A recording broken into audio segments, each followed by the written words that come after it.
नमस्कार, आप देख रहे हो खिलाड़ी नंबर 1 CNBC आवाज पर। मैं हूं आपके साथ श्रेया ठाकुर। देखिए, मजबूत शुरुआत के बाद बाजार में बिकवाली हावी होती दिख रही है। फिलहाल स्क्रीन पे देखिए निफ्टी 140 अंक गिरकर अभी 23,204 के लेवल पर कामकाज कर रहे हैं। हालांकि थोड़ी सी रिकवरी लोअर साइड पे बहुत मामूली से देखने को मिल रही है।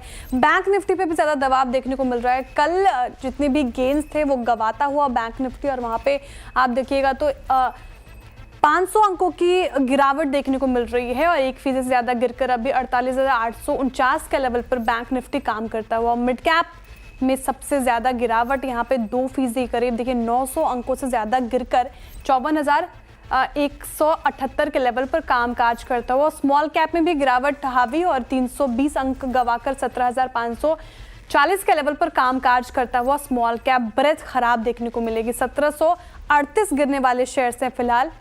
ओवरऑल मार्केट में बढ़ने वालों की संख्या मात्र 674 है।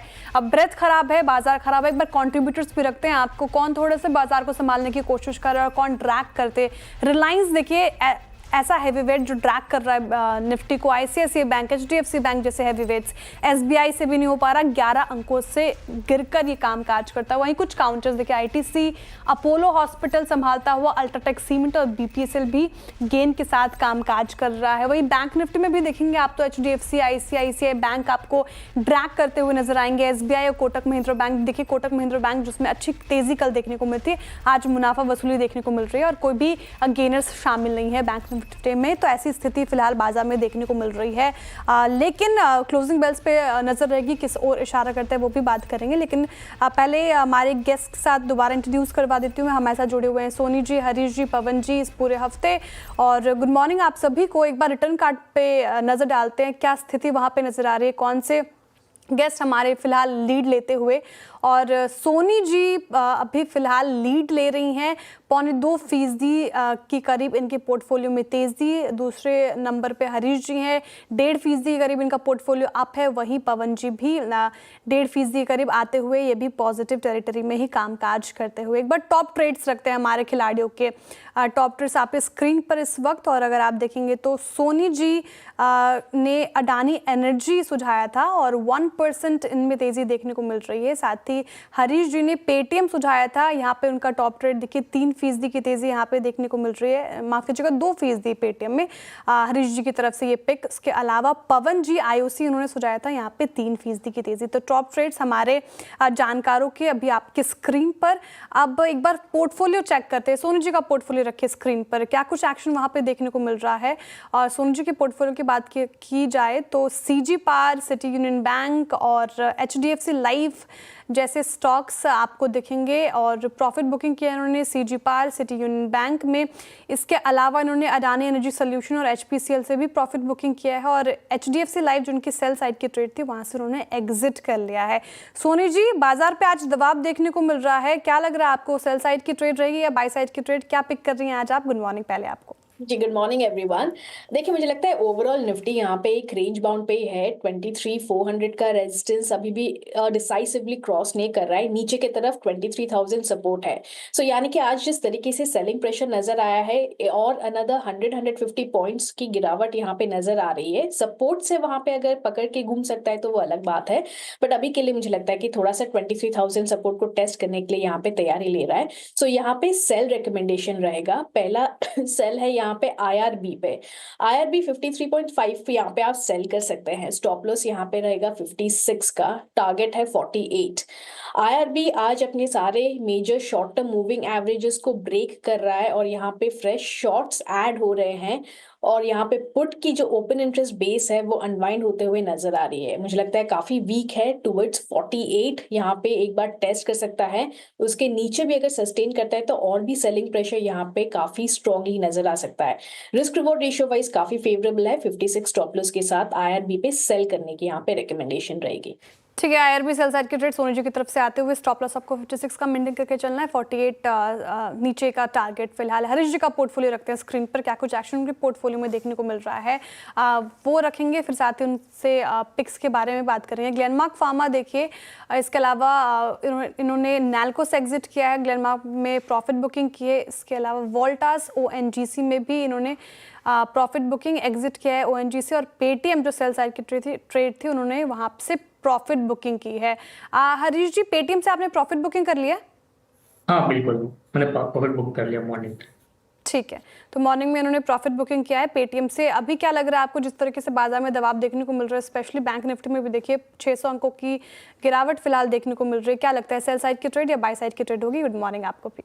मुझे लग रहा है कि थोड़ा सेंटीमेंट फिलहाल वीक है मार्केट में, और थोड़ा बहुत वीकनेस से कंटिन्यू होगा। और बॉटम मार्केट के पर्सपेक्टिव से भी देखते हैं तो बहुत सारे मिड कैप और स्मॉल कैप में भी बहुत ज़्यादा मंदी है। तो मुझे लग रहा है कि सेल साइड के साथ ही मैं जाना चाहता हूँ आज के लिए, और मेरा सेल का स्टॉक रहेगा आईईएक्स में। आईईएक्स में सेल करने की राय है, जो करंट लेवल्स पे 170.30 चल रहा है, और टारगेट्स बनेंगे मेरा 161 का, और स्टॉप लॉस बनेगा 174.40 का।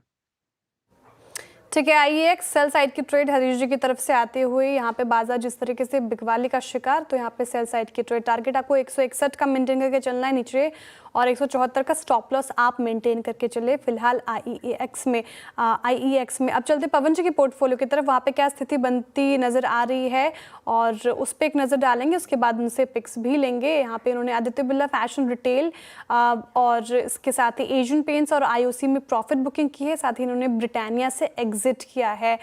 पवन जी, वेरी गुड मॉर्निंग, क्या पिक कर रहे हैं आप? बाजार में आज दबाव देखने को मिल रहा है।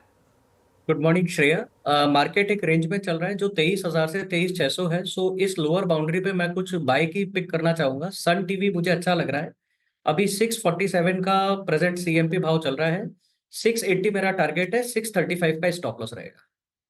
सन टीवी गिरते बाजार में इसमें तेजी देखने को मिल रही है, और बाई साइड की ट्रेड आपके पास आती हुई पवन जी की तरफ से यहाँ पे आपको 680 का टारगेट मेंटेन करके चलना है, 635 का स्टॉप लॉस फिलहाल आप लगाकर चले सन टीवी। लगे हाथ पवन जी, एक और स्टॉक सुझाएंगे आप? दो स्कोप्स हैं आपके पास। एल&टी फाइनेंस भी जो है वो बाय साइड में लग रहा है। अभी presently it is trading at 145.5, और मैं इसको 160 के टारगेट के लिए देख रहा हूँ with 135 rupees stop loss.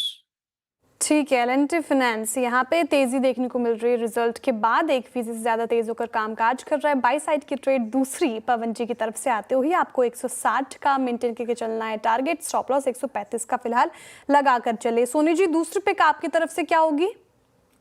Shreya जी, यहाँ पे थोड़ा सा वेट एंड वॉच करने की सलाह रहेगी। अभी फिलहाल एक ही पिक ऐड कर रही हूँ। मुझे लगता है कि मार्केट और थोड़ा अगर गिर सकता है तो सेल साइड पे यहाँ पे रेकमेंड कर सकती हूँ, बट अभी के लिए एक ही सेल जो रेकमेंड किया है आरबी, उसी के साथ अभी स्टिक करना चाहूंगी। ठीक है, हरीश जी आप क्या सुझाएंगे दूसरी पिक आपकी? हाँ, मैं थोड़ी देर के लिए वेट करना चाहता हूँ। मार्केट थोड़ा नीचे लेवल्स पे है ऑलरेडी, तो एक बाउंस आया तो मुझे फिर से एक बार री एंट्री के लिए स्टॉक में वेट करूंगा, सेल के लिए मोस्टली।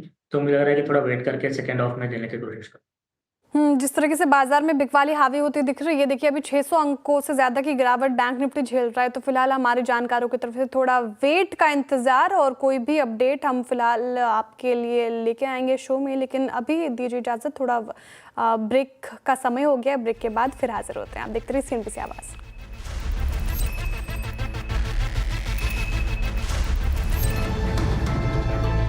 बजट से आम लोगों की बड़ी उम्मीद होती है कि सरकार टैक्स कटौती का उनको तोहफा दे। एक शब्द जो आप बार बार सुनते हैं वो है स्टैंडर्ड डिडक्शन। स्टैंडर्ड डिडक्शन उस छूट को कहा जाता है जो सैलरी टैक्स पेयर की इनकम से काटकर अलग कर दिया जाता है। इसके बाद बची हुई आय पर ही इनकम टैक्स कलेक्ट होता है। फिलहाल पुरानी रजीम में ये 50,000 पर है और नई रजीम में इसे 75,000 पर रखा गया है। लोगों की मांग है कि इस सीमा को और बढ़ाएं।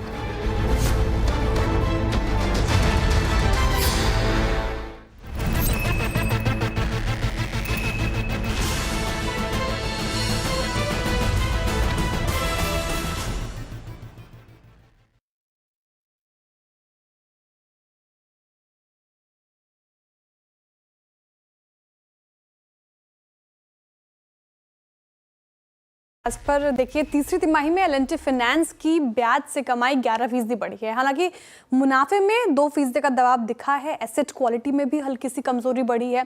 नतीजे और फ्यूचर आउटलुक पर चर्चा के लिए हमारे साथ एल&टी फाइनेंस के MD and CEO Sudipta Roy मौजूद हैं। सुदीप्ता जी, बहुत बहुत स्वागत है आपका सीएनबीसी आवाज पर। सबसे पहला सवाल तो मेरा ये होगा कि Q3 में ग्रोथ और एसेट क्वालिटी सुस्त रही है, उसकी कोई खास वजह? देखिए पहली बार तो मैं बताना चाहूँगा कि जो हमारी जो डिसबर्समेंट ग्रोथ रही है एट 15,210 करोड़, ये हमारी सबसे ज़्यादा डिसबर्समेंट रहा है L&T फाइनेंस की हिस्ट्री में। इसमें जो खास पहलू है कि हमने काफ़ी रिस्क कैलिब्रेटेड डिसबर्समेंट किया है इस क्वार्टर में। जैसे आपने देखा होगा कि हमारी जो रूरल बिजनेस फाइनेंस जिसको एक्चुअली हमारी माइक्रो फाइनेंस और JLG बुक जो है जिसको हम रूरल बिजनेस फाइनेंस बोलते हैं, उसमें एक्चुअली डिसबर्समेंट की जो टेम्परिंग है वो डिग्रोथ दिखा है। ऑन अ सीक्वेंशियल बेसिस आपको डिग्रोथ दिखने को मिलेगा, लेकिन ओवरऑल AUM ग्रोथ काफ़ी ठीक ठाक रहा है। Overall on on year basis that 23% year on year AUM growth रहा है। So overall, I would say this is a mixed quarter for us. जैसे हमारी ट्रैक्टर फाइनेंस की डिसबर्समेंट बहुत अच्छा रहा है दिस क्वार्टर। ट्रैक्टर फाइनेंस जो अक्टूबर में जो हमारी जो डिसबर्समेंट हुई है बहुत अच्छा डिसबर्समेंट हुई है। सो ओवरऑल कुछ सेक्टर्स में अच्छे डिसबर्समेंट हुए हैं। मिक्स्ड क्वार्टर है सर आपके लिए, लेकिन सर रिटेल MFI पर लगातार दबाव जारी है और मौजूदा स्तर से भी देखें तो MFI कारोबार में कैसा सिनेरियो आपको लग रहा है फिलहाल, उस पर थोड़ा प्रकाश डालिए।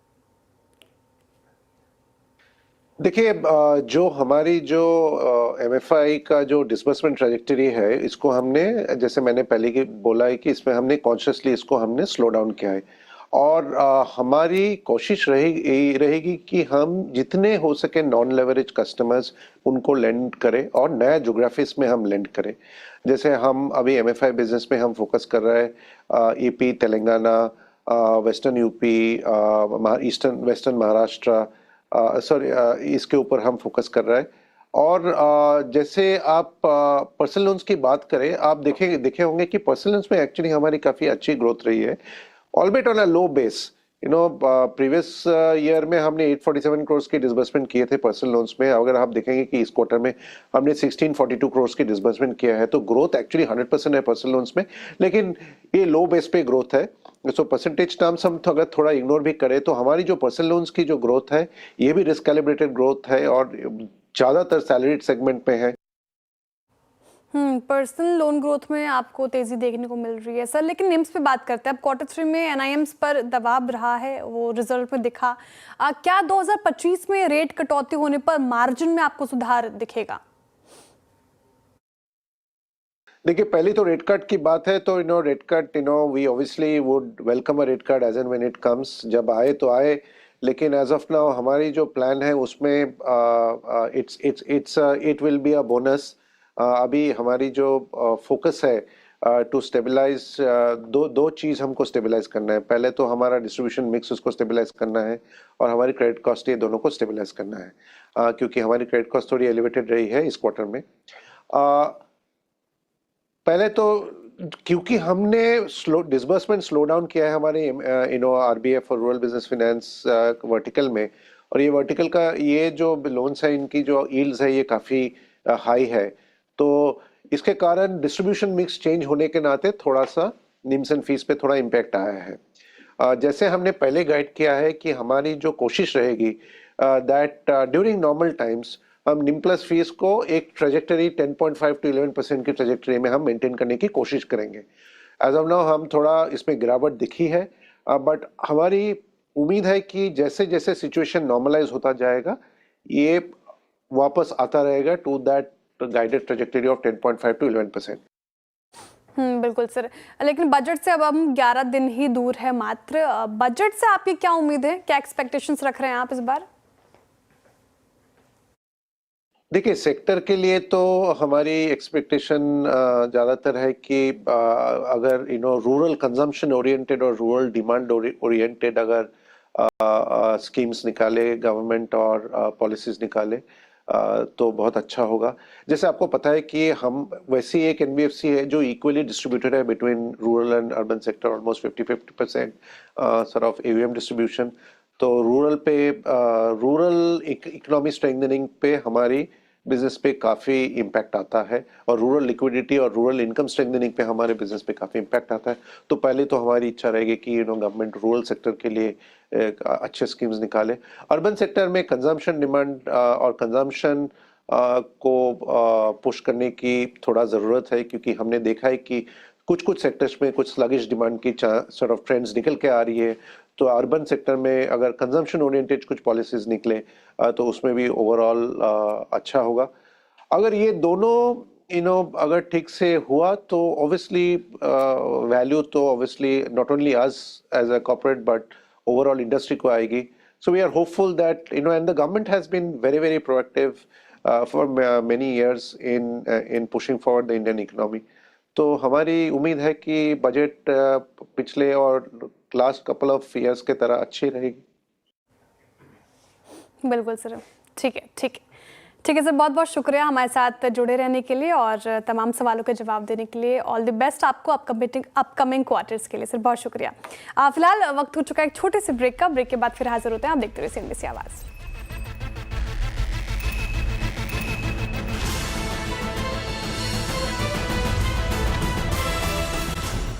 तब बात हमारी बजट पर खास पेशकश की। बजट पर सभी की अपनी अपनी विश लिस्ट है। बड़ी ब्रोकरेज इस बजट में क्या देखना चाहते हैं, एक्सिस कैपिटल की बजट उम्मीदें जानने के लिए चलते हैं हमारे सहयोगी यतिन मोता के पास। यतिन जी बताइए। तो देखिए, आज पहला दिन है बिग बजट ब्रोकरेज रिपोर्ट्स का, और अगर हम बात करें एक्सिस कैपिटल की तो बहुत सारी उम्मीदें हैं, लेकिन स्पेसिफिकली अगर हम सेक्टर्स की बात करें तो इंफ्रास्ट्रक्चर पे एक्सिस कैपिटल को लगता है कि बहुत सारे बजट के ऐलान हो सकते हैं। खास करके सरकार का फोकस इंफ्रास्ट्रक्चर पे तो रहेगा, रोड इंफ्रास्ट्रक्चर पे रहेगा, रेलवेज पे रहेगा, लेकिन अफोर्डेबल हाउसिंग पे कुछ खास अनाउंसमेंट्स आ सकती हैं। इसके अलावा रियल एस्टेट को सपोर्ट करने के लिए भी जो है सरकार प्रोएक्टिव कदम उठा सकती है बजट में। इसके अलावा पावर सेक्टर की बात करें तो रिन्यूएबल एनर्जी और ग्रीन हाइड्रोजन मिशन को एक ज़्यादा आवंटन मिलने की उम्मीद है। इसके साथ जो पीएम की सूर्य घर योजना है और जो रूफटॉप योजना है, यहाँ आवंटन बढ़ता हुआ नज़र पड़ सकता है, और PLI scheme solar value chain में आती हुई आपको नज़र पड़ सकती है। तो कहीं ना कहीं रिन्यूएबल एनर्जी का पुश आपको सरकार करती हुई नज़र पड़ सकती है बजट में। इसके अलावा मेटल स्पेस स्टील सेक्टर पे ध्यान रखिए, क्योंकि सेफ गार्ड ड्यूटी जो है चाइनीज़ इंपोर्ट्स के खिलाफ आने की पूरी उम्मीद है बजट में, और कहीं ना कहीं इसके चलते स्टील सेक्टर भी फोकस में रहेगा। अगर हम FY26 के प्रोजेक्शन की बात करें तो कौन से आंकड़ों पर नज़र रखनी है। एक्सपेंडिचर की बात करें तो लगभग 8% की वृद्धि यहाँ देखने को मिल सकती है। केपेक्स में सरकार जो है 10% का पिछले साल के मुकाबले ज़्यादा आवंटन कर सकते हैं, और वेज और पेंशन्स की बात करें तो 7% का जो है इंक्रीज़ आप नज़र पड़ सकती है यहाँ FY26 के लिहाज से। फिस्कल डेफिसिट की बात करें तो अगले साल का जो फिस्कल डेफिसिट प्रोजेक्शन है वो 4.5% के नीचे रह सकता है, ऐसा एक्सिस कैपिटल का मानना है, और कहीं ना कहीं जो प्राइमरी डेफिसिट रेशियो है वो लगभग 1% से कम आने की उम्मीद है। रिस्क और आउटलुक की बात करें तो इकोनॉमी स्लो डाउन हो रही है, जो अर्बन कंजम्पशन है या स्लो डाउन देखने को मिल रहा है, तो उस पर सरकार की अगर प्रतिक्रिया नहीं आती है तो वो एक ग्रोथ के लिए डाउनसाइड रिस्क होगा, और किसी भी प्रकार का केपेक्स कट जो है वो नेगेटिव माना जाएगा। अगर हम बात करें बजट ब्रोकरेज पिक्स की तो एक्सिस कैपिटल को UltraTech cement, JSW energy, Oberoi realty, Indian hotels, Praj और वी-मार्ट जैसे शेयर्स पसंद आ रहे हैं। इसके अलावा अगर हम जो कवरेज में नहीं है स्टॉक्स जैसे कि M&M, एफकॉन, विशाल मेगा मार्ट, अनंतराज जो एक डेटा सेंटर की अपॉर्चुनिटी है, इन सभी स्टॉक्स पे फोकस रहेगा। तो कहीं ना कहीं ये budget brokerage picks Axis Capital की तरफ से आती हुई नजर पड़ रही है। शुक्रिया यतिन जी तमाम जानकारी के लिए। तो रिन्यूएबल एनर्जी पर फोकस, मेटल कंपनियों पर भी फोकस रहेगा अपकमिंग बजट के लिए। हालांकि देखने वाली बात होगी कि आगामी बजट यानी 1 फरवरी को कौन सी बातें सच सामने निकल कर आती है। चलिए वक्त हो चुका है शो को आखिरी सेगमेंट की तरफ मोड़ने का, और फटाफट से आपके स्क्रीन पर लेके आते हैं हमारे जानकारों के पोर्टफोलियो में क्या कुछ एक्शन देखने को मिल रहा है। शुरुआत करते हैं सोनू जी के पोर्टफोलियो के साथ, और सोनू जी ने IRB इंफ्रा सुझाई थी सेल साइड की ट्रेड। टारगेट देखिए 48 का रखा था, स्टॉप लॉस आपको 56 का मेंटेन करके चलना है, और यहाँ पे आपको थोड़ा डाउन साइड दिखेगा मामला। अब चलते हैं हरीश जी के पोर्टफोलियो की तरफ। हरीश जी के पोर्टफोलियो क्या कुछ स्थिति यहाँ पे देखने को मिल रही है। IEX देखिए इन्होंने सेल साइड की ट्रेड सुझाई थी, टारगेट 161 और स्टॉप लॉस 174 का मेंटेन करके चलना है आपको। यहाँ पे क्या एक्शन, तो यहाँ पे फिलहाल ये भी डाउन साइड पर ही दिख रहा है। अब चलते हैं पवन जी का पोर्टफोलियो क्या कहता है, वहाँ पे नज़र डालें तो सन टीवी और L&T फाइनेंस दोनों बाई साइड की ट्रेड। टारगेट आपको 680 और 635 का स्टॉप लॉस मेंटेन करके चलना है सन टीवी में। वही L&T फाइनेंस में टारगेट आपको 160 और स्टॉप लॉस 135 का मेंटेन करके चलना है। क्या एक्शन यहाँ पे एक नज़र उस पर, तो दोनों ही अपसाइड पे ट्रेड करते हुए पॉजिटिव टेरिटरी। सन टीवी आधा फीसदी तेज़ होता हुआ, और L&T फाइनेंस में भी 0.25% की तेज़ी हमें देखने को मिल रही है। मुनाफा का मीटर क्या कहता है, कौन से खिलाड़ी सबसे आगे फिलहाल हफ्ते के दूसरे कारोबारी दिन में, वो देखते हैं तो अभी पवन जी आगे बढ़ गए हैं और पवन जी का पोर्टफोलियो 4.5% के करीब तेज होता हुआ दूसरे नंबर पर सोनी जी हैं। सोनी जी का पोर्टफोलियो 3.5% के करीब तेज है और हरीश जी भी तीसरे नंबर पर हैं और इनका 2.5% से ज़्यादा पोर्टफोलियो तेज है। लेकिन हमारे सभी ही जानकारों का पोर्टफोलियो पॉजिटिव टेरिटरी में ही कामकाज करता है। अब कोई भी इनकी तरफ से अपडेट वो मिड कैप 15 में लेकर आएंगे आपके लिए। बहुत बहुत शुक्रिया आप तीनों का हमारे साथ जुड़े रहने के लिए। कोई भी जानकारी और अपडेट हमारे खिलाड़ियों की तरफ से वो मिड कैप 15 में मिलेगी। फिलहाल इस शो से इतना ही, दीजिए इजाजत। देखते रहिए CNBC आवाज़। नमस्कार।